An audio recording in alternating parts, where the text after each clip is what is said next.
In this video, we will discuss is dopamine mediates apathy behavior in vivo. In the previous video, we have understood that through this bioinformatics analysis of these cache inductions, we are able to find out some of the regions that might cause these disruptions during the cache formations. And these disruptions are common to this dopamine effects. So what the researchers have decided is to check whether in vivo apathy behaviors also mediates by this dopamine or not. So for this, in order to do that, they develop a real-time dopamine measurement with a microsecond resolutions, and they can check the real-time changes in the dopamines with the experiment with which they are observing the mice. And this is the schematic, the panel A and panel B, the injections of these dopamines. And so first what they did is they checked the time-based reward for this water in the port systems, the experiments that I did in this figure, that is port A to port B transfer. So in that experiment, they are able to see that the horizontal line dictates the levels of these rewards. If they have more rewards, they can see the more dopamines. If there is less reward, they see the less dopamine signals. And these things are similarly shown in this graph form, where we can see that when the amount of water is more or the reward is high, the dopamine levels are high. When the reward is lower, the dopamine levels are lower.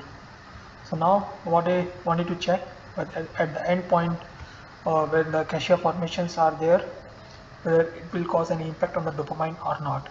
So for this, they introduced this AAV graph DA at this NAC, where we have seen the maximum changes in the signaling pathways. And as we go from minus 10 days to the end point of the experiment, we can see the dopamine level goes down. And same things we have seen in the pre-cache formations and the cache formations, that dopamine levels are higher in the pre-cache formations and are lower in the cache formations, indicating that dopamine levels is indirectly related to the cache formations. As the cache formations occurs, dopamine level goes down. And when they check the total dopamine formations, they are able to see that in the control case, the total dopamine formations remains constant, whereas in the case where tumors are injected in the mice, they see a continuous decrease in the dopamines. Then they used another experiment where they used anti-IL-6. As in the previous studies also, they see that by introducing this anti-IL-6, they see a reductions in the cache formations, but not so much reductions in the survival rate. So here they see whether this anti-IL-6 has any impact on the dopamines or not. So when they check in the dopamines, they can see that dopamine levels almost remain stagnant when they go from minus 10 days of the experiment to the 0 days of the experiment, and highest is at looks like at minus 5 days. But when they quantified these results, percentage DA peaks, dopamine peaks, they see that there is no significant changes between the control and the tumors with anti-interleukin 6. And similar results they have seen the percentage leaving values, or we can say the dopamine levels. In the case of only tumors injected into the mice, the dopamine level goes down, but for compared to the control case and the tumors with anti-IL-6, the dopamine level changes are non-significant. And next they did another studies where they introduced artificially these VTA levels that will trigger the dopamine formations. So in this case, they can see that tumor plus stimulations of this CHR2 that will trigger more dopamine formations. They can see increase in the dopamine levels, and its difference from the control is not significant, but its tumor plus stimulations difference with only tumors is significant. However, when they check the survival rate, they do not see any significant difference in the survival rate. And similarly, they did another studies where they directly introduced dopamine levels using this guide cannula, that is injected into the NAC, and in this case also they can see the dopamine. They can see that dopamine levels with this DA agonist is almost remains at the same levels to the pre-cache conditions in the cache conditions. When they don't use this DA agonist, they see a decrease in the percentage leaving value or dopamine levels. However, in this case also, they do not see significant changes in the survival rate, indicating that the artificial inductions of the dopamine levels does not cause a final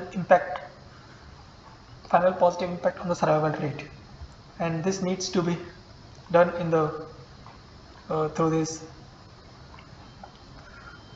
regular process that will, and this dopamine increase needs to be done through the regular process, and there are other ways, there are other pathways, there are other pre-dopamine activations changes that occurs that might cause the increase in the survival rate. Directly dopamine increase does not cause increased survival rate in the mice. This is what the conclusions that they came up from these studies. However, in summary, dopamine levels gets affected by the cache conditions, but dopamine levels is not the only things that gets affected and is responsible for survival rate. There are other things that results in the dopamine changes in the cache conditions that needs to be further discussed, that we will discuss in our subsequent videos, whether the researchers papers focused on that area or not. That's all for this video for this time. If you need to understand more about this paper and these experimental results in detail, you can go through the reference that has been provided in the description. That's all for this video. Thank you for your time.